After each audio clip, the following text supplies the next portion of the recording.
हे hi everyone. आज मैं आपके लिए लाई हूँ एक अनोखी सी कहानी। पर उससे पहले प्लीज वीडियो को लाइक और चैनल को सब्सक्राइब कर दीजिए ताकि आपको ऐसे ही ड्रामे देखने को मिलते रहे। कहानी की शुरुआत में निंग जो कि प्रेग्नेंट थी और उसकी 3 छोटे छोटे और क्यूट से बच्चे हुए थे। लेकिन यहाँ एक मोंग आता है और कहता है कि ये बच्चे आपके खानदान के लिए बहुत बुरे साबित होंगे। अगर आपने इस बच्चे को रखा तो आप बैंकरप्ट भी हो सकते हो। अब ये बात पापा मान लेते हैं। एक्चुअली ये सब कुछ किया दरअसल मॉम का था। वो चाहती ही नहीं थी कि निंग के बच्चे अभी इस घर में रहे ताकि उसको सभी प्रॉपर्टी ना मिले। यहाँ पर पापा बोलते हैं कि तुम्हारे बच्चे नहीं रहे, मैंने उसको बहुत दूर भिजवा दिया है और तुम अपने बच्चे के बारे में आज के बाद सोचना तक नहीं। नहीं बोलती है पापा ऐसा मत कीजिए। दूसरी तरफ हम स्टेप मॉम को देखते हैं जो कि तीनों बच्चों को लेकर एक जंगल में आ चुकी थी। वो तो चाहती ही थी कि तीनों बच्चों को यहीं मार दे। तीनों बच्चे के पास एक पावर थी जो कि गॉड के थ्रू मिली थी, इसलिए वो बच्चों को कुछ नहीं कर पाती, लेकिन उसको जंगल में ही छोड़कर यहाँ से भाग जाती है। तभी यहाँ से एक दूसरे मॉन्क निकल रहे थे जिसको अच्छे से पता था कि ये तीनों बच्चे भगवान के ही आशीर्वाद है, क्योंकि तीनों के पास यूनिक यूनिक पावर्स है। इसलिए वो बोलते हैं कि मैं इसको ऐसे अकेले नहीं छोड़ सकता और वो उसको लेकर चले जाते हैं। अब हम 5 साल के बाद देखते हैं। यहाँ पर निंग के पापा की डेथ हो चुकी थी, जिसके बाद स्टेप मॉम और उसकी स्टेप सिस्टर टीना ने सभी प्रॉपर्टी अपने नाम पर करवा ली थी। यह निंग एक इनोसेंट लड़की थी जो चाहती नहीं थी कि वो अपना घर छोड़े, लेकिन स्टेप मॉम बोलती है कि अब तुम्हारे पास कुछ भी नहीं रह चुका। पता है, हमें एक इन्वेस्टमेंट मिल रही है तो जिसके बदले तुम्हें उससे शादी करनी पड़ेगी। वो आई नो बुढ़ा है, लेकिन क्या ही कर सकते हैं ना। लीना कहती है, अरे सिस्टर, ये तो तुम्हारी अच्छी किस्मत है जो तुम्हें इतना अमीर बंदा मिल रहा है। मोंग था वो तीनों बच्चे को बुलाने को बोलता है। तीनों के पास यूनिक यूनिक पावर थी। जो एक रिच बंदा था माँ, उसको पता था कि कैसे कंपनी क्रिएट करना है और कैसे शेयर मार्केट में इन्वेस्ट करना है। दूसरी जो लड़की थी जिसका नाम जिंग था, वो फाइटर में एक्सपर्ट थी। एक था जिसको लेबोरेटरी में रहना बहुत अच्छा लगता था। यह मॉन्ग बोलते हैं तीनों बच्चों से कि अब तुम्हें अपनी मम्मी के बारे में पता चल चुका है तो उसके पास जाना चाहिए। ऐसे यहाँ रहकर अपना टाइम बर्बाद मत करो। फिर क्या था, तीनों बच्चों ही मान जाते हैं, लेकिन सबसे पहले माँ बोलता है मैं ही जाऊंगा और मॉम से बात करूंगा। अब यहाँ हम शन को भी देखते हैं जो बहुत सालों से एक लड़की के बारे में पता लगाने की ट्राई कर रहा था, जिसके साथ उसने 5 साल पहले नाइट स्पेंड की थी। असिस्टेंट बोलता है वो बहुत डिफिकल्ट है, आप क्या सोच रहे हो इतना आसान है उस लड़की को ढूंढना। शन को याद था एक पार्टी में उसको लव टॉनिक पिला दिया गया था, जिसके बाद उसकी हालत बहुत खराब हो चुकी थी। लेकिन यहाँ से निंग गुजर रही थी और उसने निंग को अपने पास किया था और उसके साथ नाइट स्पेंड की थी। शन को याद था कि निंग एक एंकलेट पहनती है और उसका डिजाइन भी उसे याद था। शन एक होटल का मालिक था, उसकी बहुत बड़ी बड़ी होटल थी। यहाँ पर वो देखता है उसके होटल के लाउंज में तो बहुत गंदगी है, इसलिए बोलता है इस सभी एम्प्लॉयज को फायर कर दो, मुझे मेरी होटल में गंदगी बिल्कुल पसंद नहीं है। बाद में वो स्टेयर्स से जा रहा था और जहाँ से लीना और स्टेप मॉम निंग को नीचे ला रही थी। पहले शन को देखता तो है, लेकिन सोचता है कोई बात नहीं, और लीना जैसे शन को देखती है वो बहुत खुश हो जाती है, क्योंकि उसे पता था शन एक अमीर फैमिली से बिलोंग करता है और लीना का तो आपको पता ही है कितने ज्यादा लालचू है ना। बाद में हम देखते हैं कि निंग के रूम पर वही बुढ़ा आदमी था। निंग बोलती भी है कि मुझे छोड़ दो प्लीज, मुझे यहाँ से जाने दो, लेकिन वो बुढ़ा मैन मानता ही नहीं है। तभी यहाँ पर माओ की एंट्री होती है और वो एक छोटा सा बिजनेसमैन नजर आ रहा था जिसके पास बहुत पावर थी, इवन कि उसके पास उसके खुद के बॉडीगार्ड्स भी थे। माओ कहता है बुड्ढे, तुम्हारी हिम्मत कैसे हुई मेरी मॉम को परेशान करने की। वो बुड्ढा बोलता है तुझे पता भी है क्या मैं हूँ कौन। माओ बोलता है तू चाहे जो भी हो, लेकिन तुम मुझसे बड़ा नहीं हो सकता, मुझे अच्छे से पता है तुम कौन हो, क्योंकि माओ के पास इस बुढ़े आदमी की यानी कि इस ओल्ड मैन की सभी इंफॉर्मेशन थी। माओ कहता है मैं तुम्हें बहुत जल्दी बैंक करप्ट करवा दूंगा। वो बूढ़ा आदमी बोलता है मुझे नहीं लगता कि तुम ऐसा कुछ भी कर पाओगे, तुम तो एक छोटे बच्चे हो ना, तो देखो ये एक्टिंग करना बंद कर दो। लेकिन हम सभी को पता है माओ को एक्टिंग नहीं कर रहा था। वो ओल्ड मैन को एक कॉल आता है जहाँ पर पता चलता है कि उसकी कंपनी बैंकरप्ट हो चुकी है। वो माओ से बोलता है ये सब को तुमने कैसे किया, अभी तो तुम 5 साल के ही हो। माओ कहता है तुम्हें क्या लगता है मेरे पास पैसे नहीं है, मेरे पास बहुत पैसे है। अब हम देखते हैं माओ निंग को बाहर लाता है और मम्मी मम्मी कह रहा था। निंग बोलती है अरे क्यूट से बेबी, मैं तुम्हारी कोई मम्मी नहीं हूँ, एक्चुअली तुम्हें मुझे आंटी कहना चाहिए ना। माओ कहता है नो मॉम, आप मेरी मम्मी हो, इसलिए तो मैं आपको मम्मी कह रहा हूँ और मैं आपका ही बेटा हूँ, मैं 5 साल का हूँ। निंग सोचती है 5 साल पहले तो उसके भी 3 क्यूट से बच्चे थे, लेकिन उसकी शक्ल भी आज तक निंग ने नहीं देखी है। तभी निंग की तबीयत खराब हो जाती है। ये सुनने के बाद माओ तुरंत ही अपने भाई बहनों को कॉल करता है और बातें करता है। जिंग कहती है अब यही टाइम है मॉम डैड को मिलाने का, क्योंकि डैड भी तो इसी होटल में है ना, ये होटल ही तो उसी का है। अब हम देखते हैं शन भी अपने रूम में था, उसका एक वीआईपी रूम था। उसके पास एक बंदा रेड वाइन लेकर आता है और यहाँ पर वो रेड वाइन पी लेता है। एक्चुअली जो एम्प्लॉय था उसको तो लीना ने ही पैसे दिए थे। लीना चाहती थी कि वो शन के साथ एक नाइट स्पेंड करे और उसके बाद उससे शादी कर ले। बहुत सिंपल प्लान था उसका, लेकिन यहाँ पर कुछ उल्टा ही हो जाता है, क्योंकि इस रूम में तो निंग आ चुकी थी। जैसे ही शन निंग को देखता है वो उसे किस करने लगा था और कहता है मैं तुम्हें बहुत पैसे दूंगा, प्लीज मेरे साथ नाइट स्पेंड करो। यहाँ पर शन को पुरानी बातें भी याद आ रही थी और जैसे उसी रूम में लीना जाने वाली थी उसको कोई बेहोश कर देता है। ऑलवेज बात थी, ये प्लान तो माओ का था ना। मॉर्निंग में जैसे ही निंग शन को देखती है चिल्लाने लगी थी। शन कहता है ऑलवेज बात थी, तुम खुद आई थी, ऐसे चिल्ला क्यों रही हो? तुम्हें मैं चाहिए था ना, मैं हूँ इतना हॉट और कैपेबल, कोई भी वुमन मुझे पाना चाहेगी। निंग बोलती है ऐसा कुछ नहीं है। शन कहता है तुमने मेरी वाइन में कुछ मिलाया था ना, ताकि तुम मेरे साथ नाइट स्पेंड कर पाओ। निंग कहती है मुझे पता भी नहीं है तुम हो कौन और मैं तुम्हारे साथ नाइट क्यों स्पेंड करूंगी। शन यहाँ निंग को किस कर कर बोलता है ये लो चेक और इसमें अमाउंट, तुम्हें जो चाहिए वहीं डाल देना और समझ जाना मैं तुम्हारी कोई रिस्पॉन्सिबिलिटी नहीं उठाने वाला। निंग वो चेक को फाड़ देती है और कहती है तुम्हें क्या लगता है मुझे पैसे चाहिए? नो, और मैं तुम्हें जानती भी नहीं हूँ, आज के बाद मुझे तुम्हारी शक्ल भी नहीं देखनी। और यहाँ से वो चली जाती है। माओ ने भी ये सब को देख लिया था, वो अपसेट हो जाता है कि पापा एक नंबर के बेवकूफ है, उसे पता ही नहीं है कि लड़कियों को इम्प्रेस कैसे करना है। और यहाँ शन जिसको लग रहा था कि उसने निंग को पहले भी कहीं देखा है।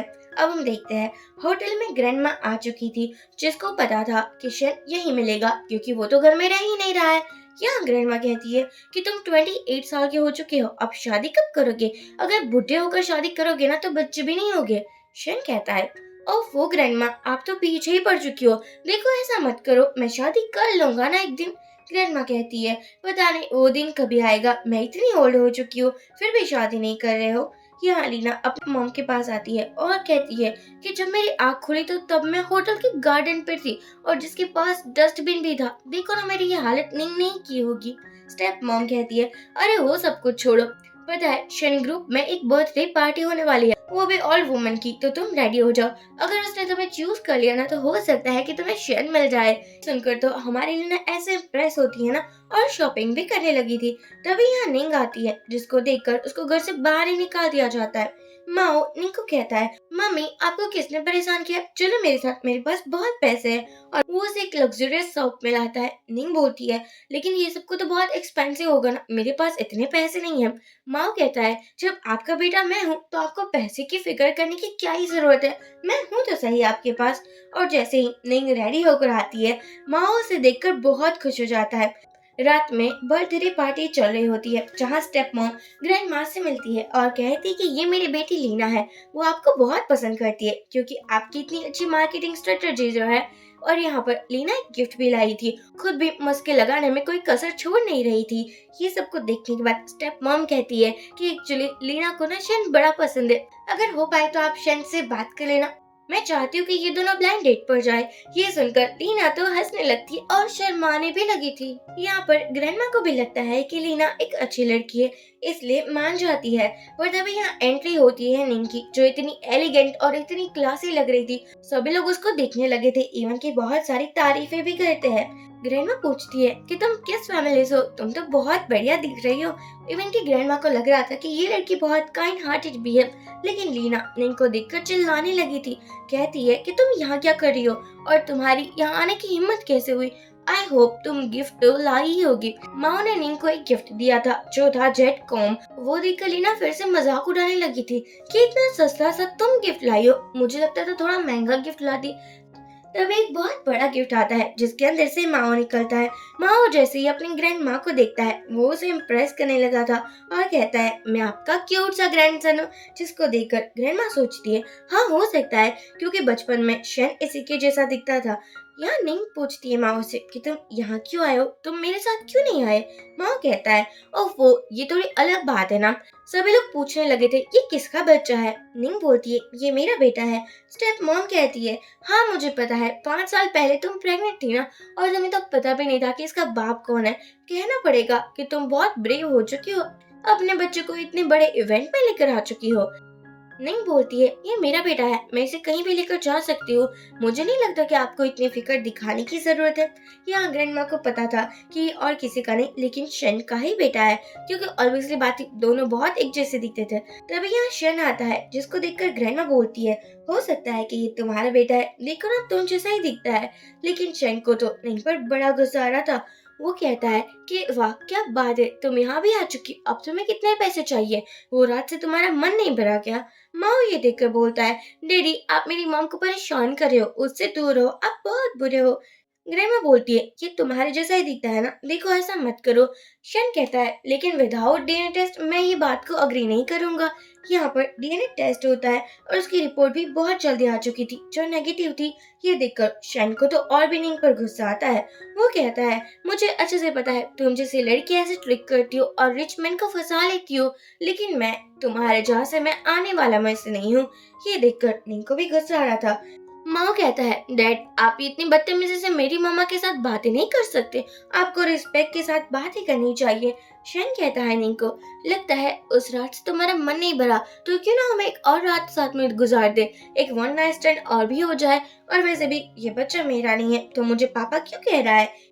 शन का नेचर बहुत डोमिनेटिंग था, ऑब्वियसली बात थी। शन था ही इतना डोमिनेटिंग जिसको कोई फैमिली नहीं चाहिए थी, जिसको लाइफ टाइम सिंगल ही रहना था।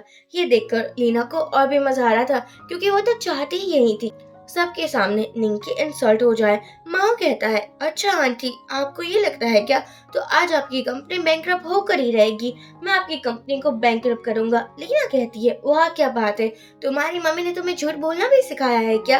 तुम इतने छोटे हो और मेरी कंपनी को बैंकरप्ट करोगे? मुझे नहीं लगता ये पॉसिबल है। माँ बोलता है, ऑफ कोर्स पॉसिबल है, आप देखते जाओ क्या क्या होता है। स्टेप मम कहती है कि इसको बाहर निकालो, ये यहाँ नहीं रहनी चाहिए। माँ कहता है, मैं भी देखता हूँ मुझे और मेरी मम को कौन टच करता है। तभी यहाँ पर न्यूज आती है जिसमें लीना की जो कंपनी थी उसको बहुत बड़ा लॉस हुआ था, ऑलमोस्ट बैंकरप्ट होने वाली थी।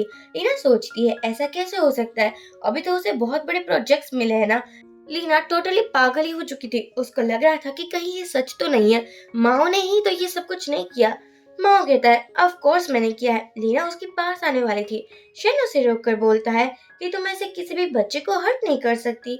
माओ कहता है, देखा आंटी अपनी औकात पर आ गई ना, मुझसे पंगा लेने का बहुत बड़ा नतीजा आपको भुगतना पड़ेगा।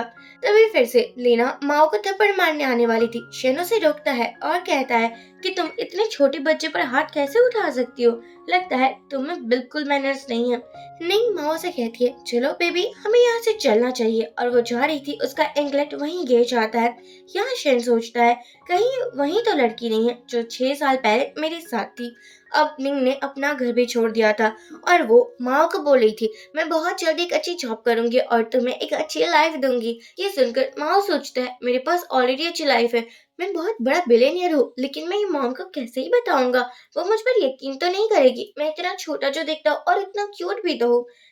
नहीं रेंटेड होम ढूंढ रही थी, तभी यहाँ पर आ जाता है माओ का असिस्टेंट। हाँ हाँ आप सही समझ रहे हो, ड्रामा में तो कुछ भी हो सकता है ना, छोटी बच्ची का भी असिस्टेंट है। जो कि बोलता है कि आपको ये घर मिल रहा है और पूरे 1200 रुपए में।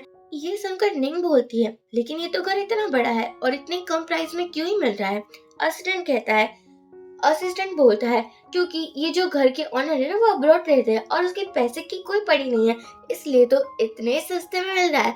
ये बात सुनकर निंग बहुत खुश हो जाती है और कहती है कि हाँ ठीक है, मैंने सोचा था अब घर मिलने के बाद वो एक जॉब प्लान करेगी, सभी जगह इंटरव्यू देगी। तभी असिस्टेंट बोलता है कि हमारी कंपनी में एक क्लीनर की जॉब खाली है, आप क्या इंटरव्यू देना चाहोगे? ये सुनकर निंग बहुत खुश हो जाती है और कहती है हाँ क्यों नहीं। अब बाद में वो इंटरव्यू देने के लिए कंपनी में आती है। ये कंपनी और किसी की नहीं लेकिन हमारे माओ की ही थी।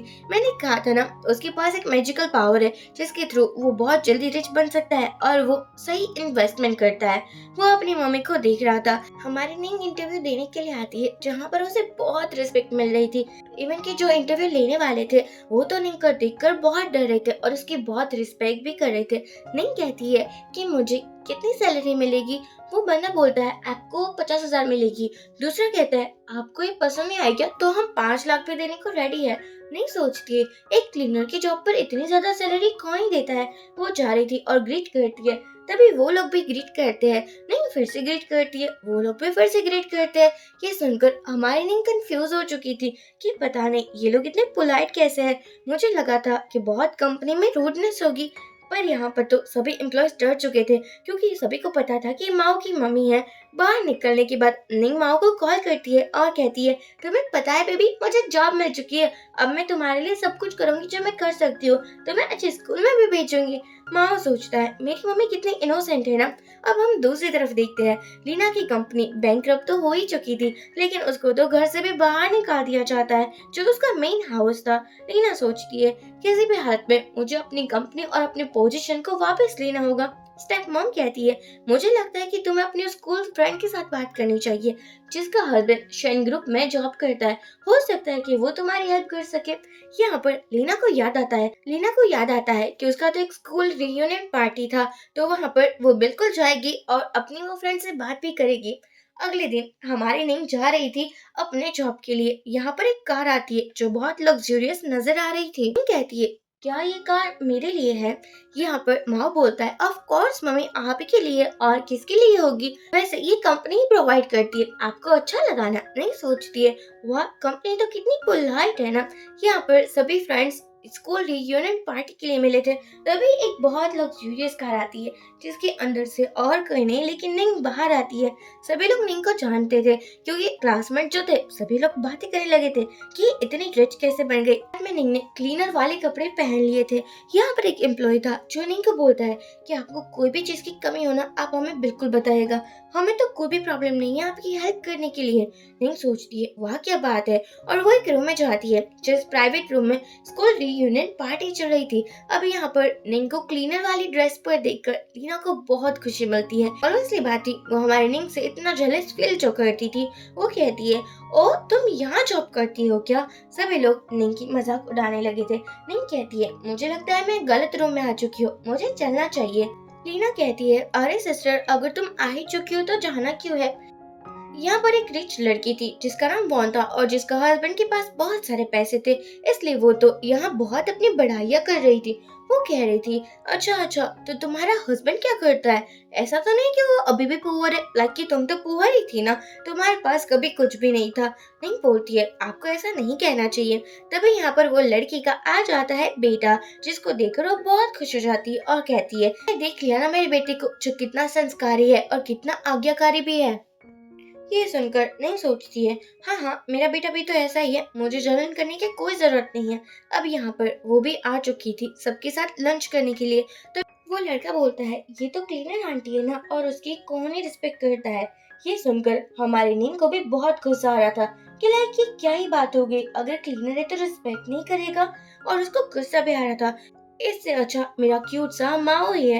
यहाँ पर सभी कहने लगे थे कि अच्छा मैंने सुना है नींग का भी तो बेटा है, उसको बुला लेना चाहिए क्योंकि वो तो इस लड़के के सामने कुछ भी नहीं होगा। अब क्या था, निंग कुछ नहीं कहती और इन लोगों की तमाशे देखती रहती है क्योंकि निंग भी जानती थी कि ये सभी लोग बेवकूफ है।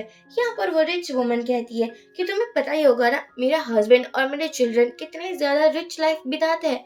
देखो निंग मुझे तुम्हारे लिए बहुत बुरा लग रहा है, तुम्हारे पास वो फैसिलिटी जो नहीं है। तभी यहाँ माओ आता है और कहता है कि कौन है जो मेरी मम्मा को परेशान कर रहा है।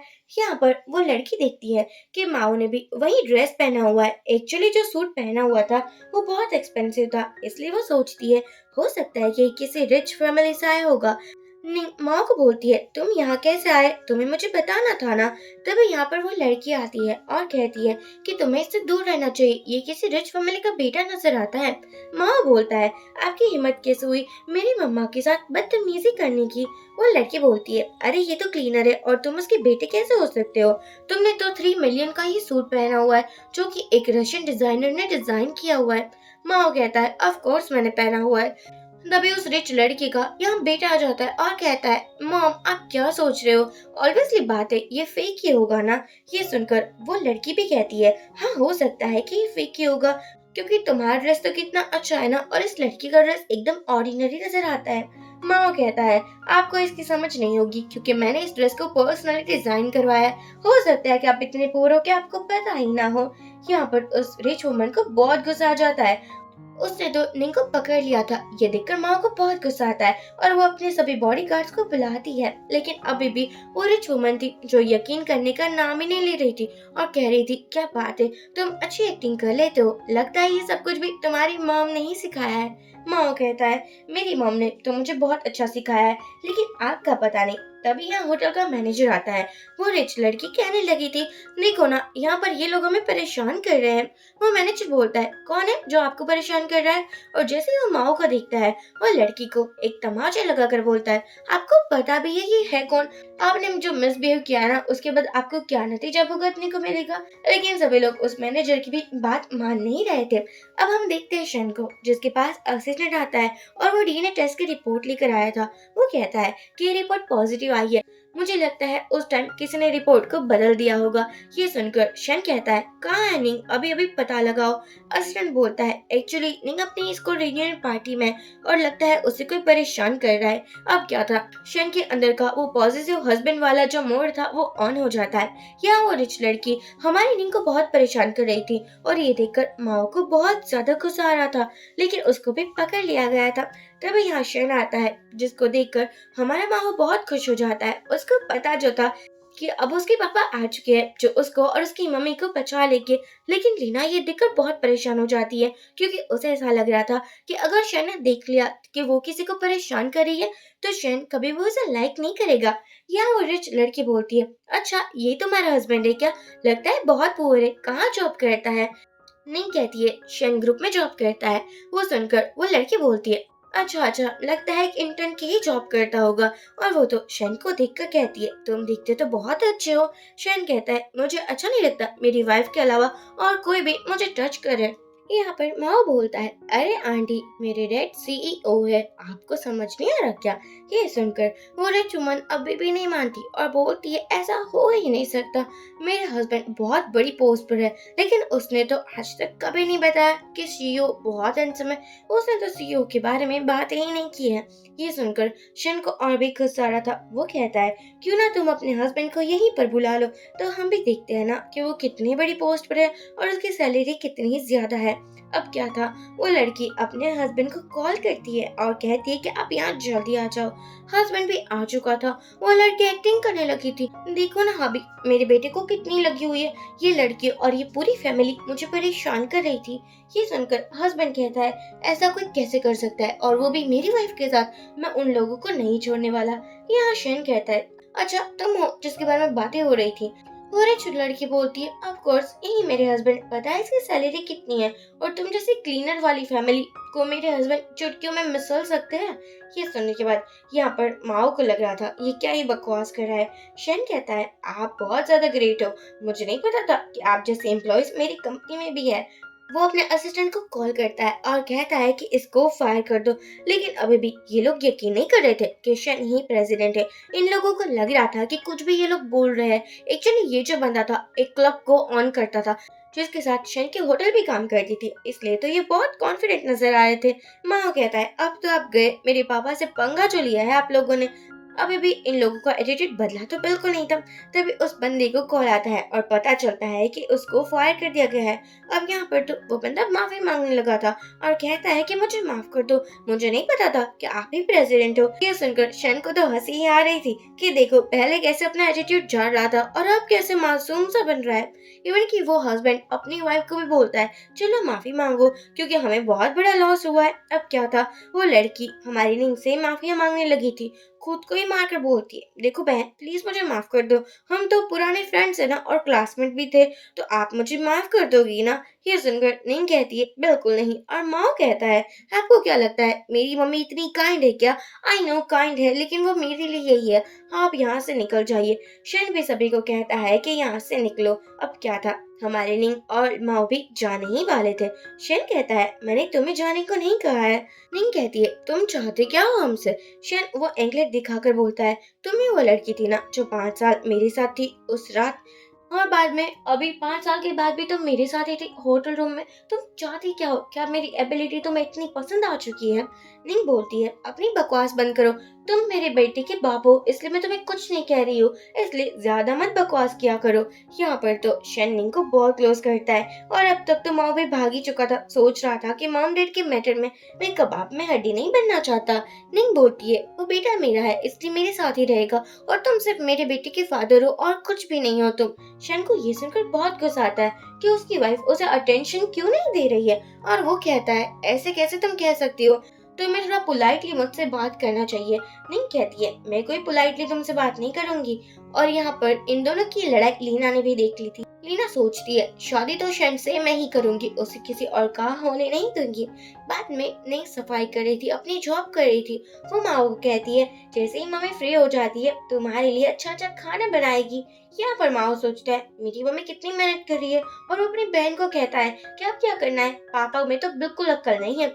यहाँ पर जो डॉक्टर था जिसका नाम जियाओ था, वो कहता है, अरे यार पापा में अक्ल नहीं है लेकिन तुझ में तो है ना, तुम कुछ भी करो, पापा और मम्मी को एक साथ लेकर आओ, तभी तो हमारी फैमिली कंप्लीट होगी। यहाँ हम देखते हैं कि हमारा जो असिस्टेंट था वो आता है और एक पार्टी का इनविटेशन देता है। उसे पता चला था कि आज माओ का बर्थडे था और वही इनविटेशन हमारी निंग को भी मिला था।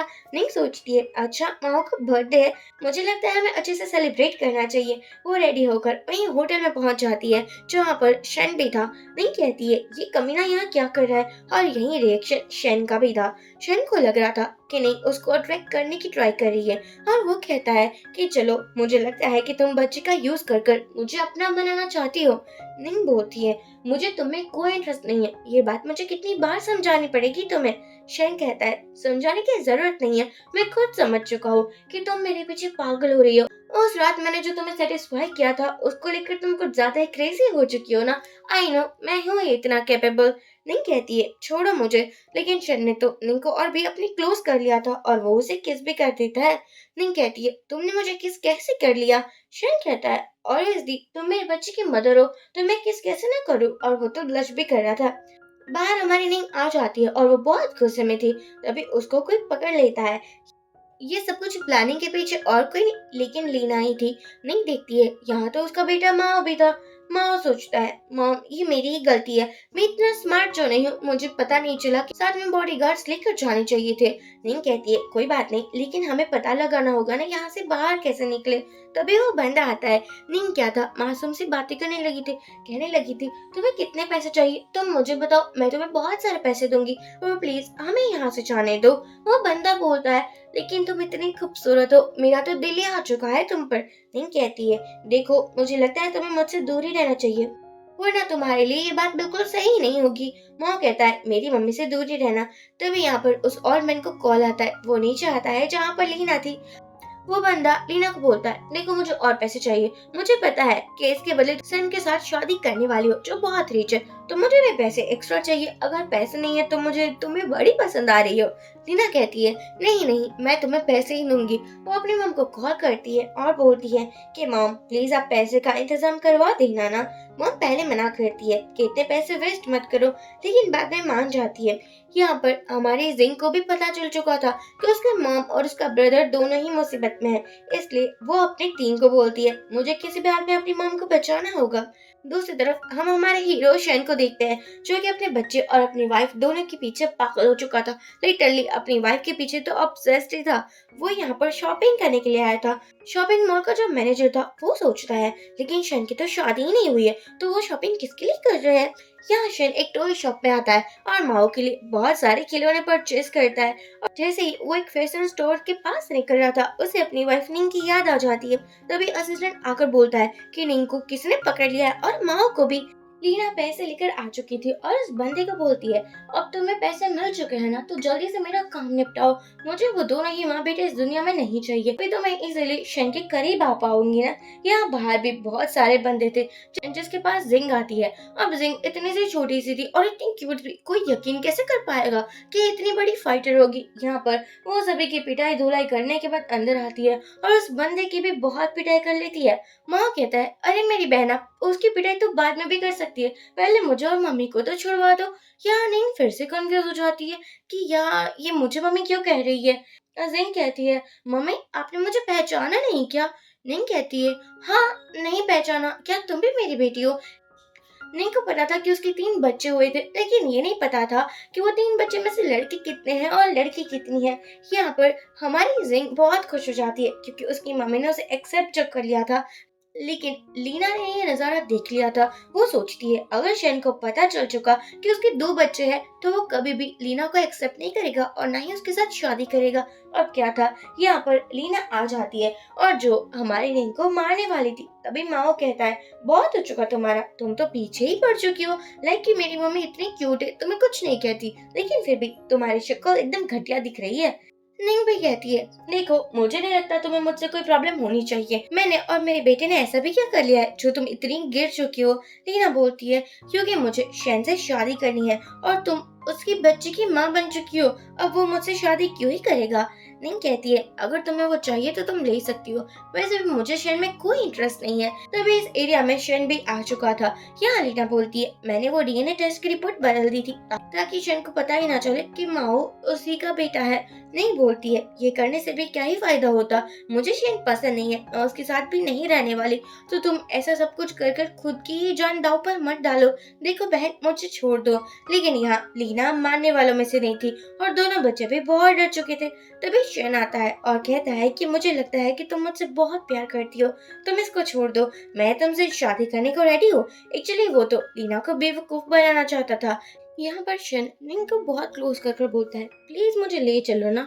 माओ और जिंग तो सोचने लगे थे कि डैडी का कुछ नहीं हो सकता।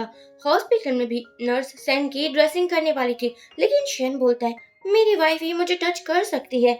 ये देखकर तो निंग को भी अजीब लग रहा था। पहले तो बोल रहा था कि मुझसे दूर रहो और अब कैसे पलटी मार ली। ये देखकर माओ भी बहुत खुश हो जाता है। यहाँ शन कहता है, मुझे नहीं पता था कि तुम बहुत इनोसेंट लड़की हो, कि तुम्हारी कोई गलती ही नहीं थी, लेकिन मैंने ही तुम्हें मिसअंडरस्टैंड कर लिया था। देखो क्या तुम मुझे एक चांस दे सकती हो, हमारे बेबीज की खातिर क्या तुम मुझसे शादी कर सकती हो, तुम मेरे साथ रह सकती हो क्या? नहीं सोचती है, चलो ठीक है, और वो उसे हक कर लेती है। ये देखकर तो माओ और जिंग और भी बहुत खुश हो जाते हैं। यहाँ पर अगले दिन शेन अपनी पूरी फैमिली के साथ अपने दोनों बच्चे और निंग के साथ आता है अपने ग्रैंड माँ से मिलवाने के लिए। ग्रैंड माँ जैसे ही देखती है कि शेन के तो ऑलरेडी 2 बच्चे हैं, वो बहुत खुश हो जाती है क्योंकि बहुत ट्राई जो करी थी बेचारी कि शेन शादी कर ले। अब सरप्राइज दिया है तो by one get one free वाला भी ऑफर लाया है, यानी कि माओ के साथ जिंग भी तो फ्री मिली है ना। और ये सुनकर ग्रैंड माँ बहुत खुश हो जाती है। वो अपने दोनों पोती पोतों को एक अच्छा बंगलो और प्रॉपर्टीज भी देती है। ये सुनकर नहीं बोलती है, इन सब की कोई जरूरत नहीं है। ग्रैंडमा कहती है, ऐसे कैसे जरूरत नहीं है, मुझे तो अपने पर पोते पोती कब से देखने थे, लेकिन शेंदा जो शादी ही नहीं करा था, कहाँ पता था कि वो तुम्हें बहुत टाइम से लाइक करता था। यहाँ ग्रैंड माँ निंग से बहुत इम्प्रेस थी। तभी आते हैं शेन के अंकल, जिसके पास कोई भी प्रॉपर्टी या पैसा नहीं था क्योंकि वो सब कुछ उड़ा देता था और एक नंबर का ठरकी था। वो जैसे ही देखता है माओ और जिंग को तो प्रॉपर्टी शेयर सब कुछ मिले हैं, वो कहता है, मम्मी आपने कभी मुझे तो नहीं दिया। ग्रैंड माँ बोलती है, तुम मेरे बेटे हो, मैंने तुम्हें भी सब कुछ दिया था, लेकिन मुझे नहीं लगता तुम्हें कुछ भी संभालना आता है, तुम हर बार लॉस करवा कर आ जाते हो। अब हम देखते हैं ग्रैंड माँ ने अपनी विल चेंज करने के बारे में भी डिसाइड कर लिया था और उसने लॉयर को भी बुलवा लिया था।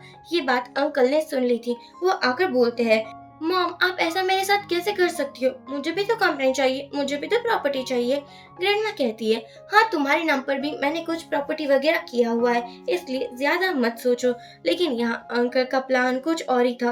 वो सोचता है, ऐसे कैसे मॉम सब कुछ मेरे नेफ्यू के नाम पर कर सकती है, अब मुझे लगता है मुझे खुद ही कुछ करना होगा।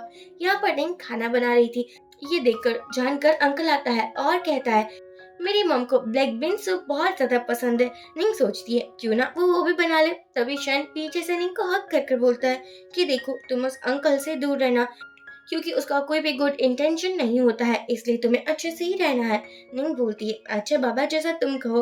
उसने सूप रेडी कर लिया था। तभी डोरबेल बजती है। हमारी निंग जाती है लेकिन वहाँ कोई भी नहीं था। सभी लोग बाद में मिल रहे थे और निंग वो सूप लेकर भी आ चुकी थी। अंकल कहते हैं, क्या बात है तुमने ये सूप भी बना लिया, ये देखकर बड़ा अच्छा लगा कि तुम तो बहुत स्मार्ट निकली हो। यहाँ जैसे ही ग्रैंडमा सूप पीती है उसकी हेल्थ बिगड़ जाती है। शन आकर बोलता है ग्रैंड माँ को क्या हुआ है। एक्चुअली जब डॉक्टर आया हुआ था वो भी अंकल के साथ मिला हुआ था। अब तो आप समझ चुके हो ना, डॉक्टर ग्रैंड माँ का कोई इलाज नहीं कर रहा था लेकिन झूठ मूठ की दवाइयाँ ही दे रहा था। अंकल बोलते हैं लेकिन ये सब कुछ मॉम के साथ इसलिए हुआ है क्योंकि उसने तुम्हारी वाइफ का बना हुआ सूप पिया था। पता नहीं उस सूप में क्या ही डाला होगा। शन को और गुस्सा आ जाता है। माओ कहता है मेरी मॉम बहुत अच्छी है, वो ऐसा कभी भी कुछ भी नहीं कर सकती है। आप समझ गए हो ना। ये सुनकर अंकल बोलते हैं पता है अब मेरी मॉम का इलाज तभी हो सकता है जब वो मैजिकल डॉक्टर आए और मेरी मॉम को ठीक करे। लेकिन वो मैजिकल डॉक्टर के बारे में किसी को नहीं पता। वो डॉक्टर भी बोलता है नहीं पता क्योंकि वो किसी के साथ आता ही नहीं है, वो एक मिस्टीरियस मैन है। माओ कहता है लेकिन मैं उसको अभी बुला कर आता हूँ। यहाँ पर हमारा शन वेट कर रहा था। अंकल उसे बोलता है कि तुम एक बच्चे की बात पर कैसे यकीन कर सकते हो और वो कैसे उस डॉक्टर को जानता होगा। तुम्हें समझ नहीं आ रहा क्या कि तुम्हारा बेटा झूठ बोल रहा है। नहीं कहती है लेकिन वो लोग कभी झूठ नहीं बोलते। तभी यहाँ आ जाता है जियाओ यानी कि रिंग का लास्ट बेटा, जिसको देखकर अंकल मजाक उड़ाने लगे थे। ये इतना छोटा सा है, कौन यकीन करेगा कि ये डॉक्टर है। मुझे लगता है कहीं बेवकूफ तो नहीं बना रहा है। जियाओ कहता है मैं आपको शो करता हूँ कि मुझ में कितनी एबिलिटी है। वो ग्रैंड माँ को एक सूप पिलाता है और बाद में कहता है ये बहुत जल्दी ठीक हो जाएगी। वो उसका अच्छे से इलाज भी करता है। ग्रैंड माँ ठीक हो जाती है। ये देखकर वो डॉक्टर भी समझ जाता है कि ये तो मिरेकल लिटिल डॉक्टर है। और जियाओ सोचता है क्या बात है, यहाँ पर अंकल भी माफिया मांगने लगे थे और कहने लगे थे कि ये तो सब कुछ गलती से हो चुका है। लेकिन ग्रैंडमा बोलती है अब तुम यहाँ से निकल जाओ, मुझे तुम्हारी शक्ल भी नहीं दिखनी। जियाओ निंग के पास आकर बोलता है मॉम मैं आप ही का बेटा हूँ। ये सुनकर ग्रैंडमा बहुत खुश हो जाती है। उसे एक साथ 3 ग्रेट ग्रैंड चाइल्ड मिल चुके हैं और वो इतनी खुश थी कि मैं क्या ही बताऊँ। यहाँ पर हमारी निंग रात में अपने ही ख्यालों में खोई हुई थी। तभी उसके पास शेन आता है। वो तो ब्लश करने लगी थी। शेन कहता है मुझे लगता है कि एक और बेटी होनी चाहिए, तुम्हें क्या लगता है। निंग कहती है मुझे नहीं लगता। तभी वो निंग को किस करने वाला था। यहाँ जिंग आ जाती है और कहती है मॉम मुझे नींद नहीं आ रही है इसलिए मुझे आप ही के साथ सोना पड़ेगा। शेन ये देखकर सोचता है मेरी बेटी है या क्या ये मुझे खुद के रूम से बाहर निकाल रही है। यहाँ जिंग बोलती है आप किसी और रूम में रह जाओ। बाद में हमारी नींद बहुत खुश हो रही थी। अगले दिन वो तीनों बच्चों को बोलती है कि मुझे एक वेडिंग ड्रेस शॉपिंग करने के लिए जाना है। यहाँ पर शन बहुत बिजी था इसलिए वो आ नहीं पाता। वेडिंग ड्रेस लेने के लिए नींद जाती है। सभी एम्प्लॉय समझती है कि ये तो बहुत पुअर है और कहने लगी थी मुझे नहीं लगता कि तुम ये ड्रेस अफोर्ड भी कर पाओगी, तो तुम अब यहाँ से जा सकती हो। ऐसे किसी को हम हमारे शॉप में आने नहीं देते, हमारी ड्रेसेस बहुत महंगी होती है। निंग कहती है लेकिन मैं अफोर्ड कर सकती हूँ।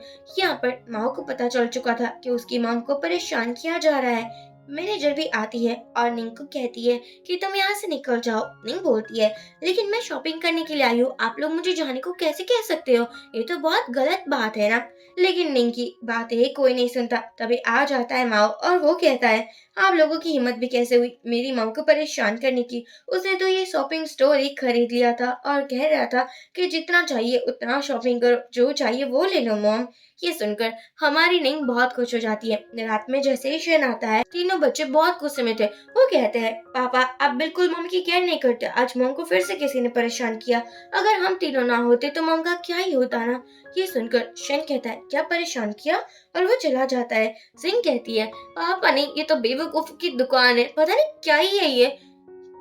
माँ बोलता है देखो ऐसा मत बोलो, वो हमारे पापा है, रिस्पेक्ट तो करनी होगी ना। शन निंग के पास आता है और कहता है तुम ठीक तो हो ना, मुझे माफ करना मैं तुम्हारे साथ नहीं था। निंग कहती है नहीं मैं बिल्कुल ठीक हूँ। वो किस करने वाला था लेकिन तीनों बच्चे आ जाते हैं और कहते हैं मामा पापा आप कंटिन्यू करो, और चले भी जाते हैं। ये देखकर निंग बड़ी खुश हो जाती है।